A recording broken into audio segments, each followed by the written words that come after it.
trgu Slavija jeste Sanja. Dobro jutro.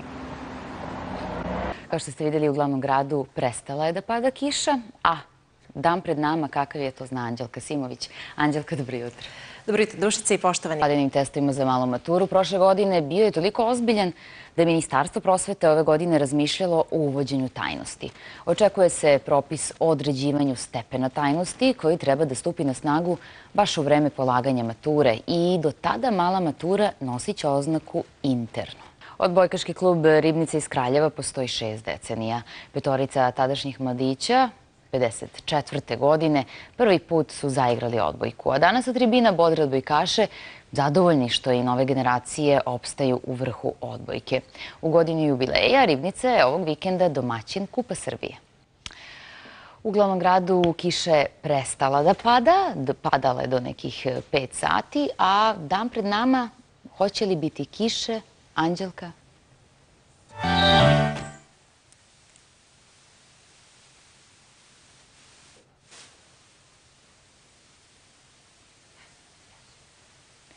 Dobro, čućemo Anđelku za koji trenutak.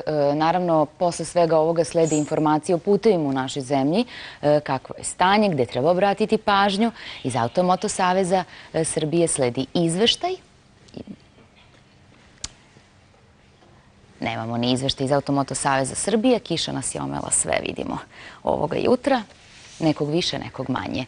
A razgledanje izložbe u stručno vođenje kustosa vrlo je korisno, jer svi zainteresovani mogu odmah da dobiju odgovore na pitanja. Novootvorena postavka umetnosti i ideje državnosti u Narodnom muzeju izazvala je veliko interesovanje publike.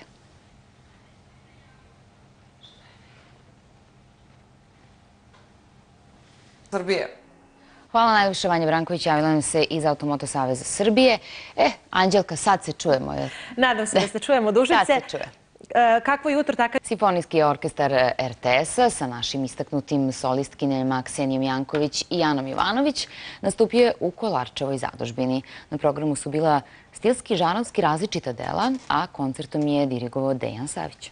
Doktorka Nada Macura je spremna, naravno u službi hitne pomoći. Doktorka, dobro jutro. Dobro jutro poštovanim gledalcima, dobro jutro vama. Kažem, evo, u uvodu najavi ni zdravima prosto nije lako da ovakve oscilacije temperaturne trpe, ali kome je najteže? Juče i prekjuče je dosta agresije prisutno u gradu. Definitivno to ima veze. Naravno, stvar je individualna, prilagođena je svakom čoveku posebno i zato i postoje ti termini meteoropata, pa kažu neko više reaguje, neko manje reaguje na promene vremena, ali sigurno da ima puno uticaja to i to se očigledno iz ovih izveštaja može i videti.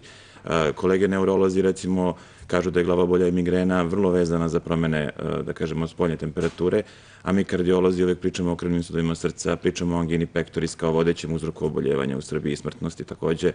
Pričamo o... I savjet kad slušamo lekare jeste ne mnogima smešan, ali zaista to redovno uzimanje terapije, pogotovo u ovakvim vremenskim uslovima. Da kažemo, velike grupe pacijenata, jedna od njih je potpuno u trend sa nekim savremenim shvatanjima i po pitanju edukacije ljudi i po pitanju opreme. Dobro, sad, da li se brzo kod vas mogu na klinici obaviti svi neophodni pregledi? Odnosno, moje pitanje je pre, da li imate sve što je potrebno vama za dijagnostiku?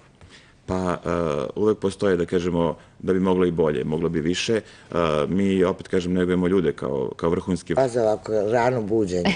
Nema na čemu. Posle možda da pomerimo neki termin, ali bit će u svakom slučaju jutro. Naravno, novi magazin Aktuelne teme, bavite se predstojećim izborima kroz intervjue. To možemo i da vidimo na osnovu ove naslovne strane. Ivica Dačić, Nenad Čanak. Da li imate potrebu da vam blago prepričam te intervjue zbog vaših gledalca, možda će... Pričati sigurno do tog 16. marta. Međutim, tema broja ipak ekonomska. Mi smo na ovu temu pričali ja mislim u sredu, čini mi se ovde u jutarnjem programu, tranzicija tekstilne industrije. Mi smo pričali o tranziciji uopšte naših preduzeća ovde u Srbiji, gde je bila greška, kako se desilo to sve što se desilo. Dakle, vi ste ovde stavili tekstilnu industriju i pre svega su, rekla bih, prošlo sve ono što mi ambasadora i ko je to uradio, naravno da su bili teroristi i Jermesto i kad mi danas neka, bilo koja vlada, ova pređašnja ili ona pred, kaže Saša će... Godina imamo, naravno, u određenim oblastima tehnike je to neophodno, ali toliko drugih nekih reči za koje imamo potpuno adekvatne zamene su maltene ušle u svakodnevicu. Rekao ste adekvatne zamene. Da. Odgovarajući. Šalim se, ja. Insistira, evo, vi ste lingvista. Ukoliko postoji određena reč na srpskom jeziku, upotrebiti je. Opet kažem, sve zavisi od... Naš jutarnji dnevnik. Dobro jutro, poštovani gledalci. Nastavljamo jutarnji program i ovog petka zavirujemo iza kulisa Prvog svetskog rata, koje je tragove na arhitekturi ostavio Veliki rat u Beogradu. Boško Buhan. U koliko sati? Ujutru, bre. Koliko sati? Ujutru. I uveče. Znaš, meni 12 gde je... Uveče je Gonđa, žena ministra. Ti je vidi kakvi se ali to je meni mama stalno govorila. Tvoj gost je isto super. Pozdrav za Jovu Memedovića, stvarno pratimo. Samo, gde je bio? Samo krasko. Pitaće nam malo o žiru. O žiru? O žiru. Gledamo. Da, evo, gledamo. Ma ja te samo da kažem malo, pre to meni mama stalno govori to, shvatit ćeš ti kao decu svoju i to. Tako je. Samo će ti se... Da. Eto, Ćao, gledamo. pozdravljam vas. Vidimo se sledeće nedelje. Jesmo li najavili? Dakle, žir kao kosmetski šejk je on to nazvao. Zavisi kako ga termički. Važno je kojom termičkom obradom je prišao i na kraju dobio taj proizvod.